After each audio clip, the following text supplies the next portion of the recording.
Ayan, magandang tanghali po mga lods, mga idol, at yan, thank you for watching po sa lahat. Ayan, si Mang Kanor po ay galing sa bayan, bumili ho ng kaunting bigas. Ayan, puno na uli ho ang lagay at nung isang araw ay nakapangutang.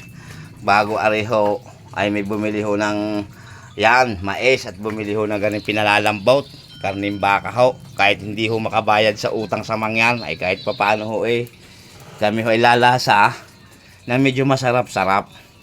Dahil naman po yung mangyan naman ho, mangyan nga ho yun.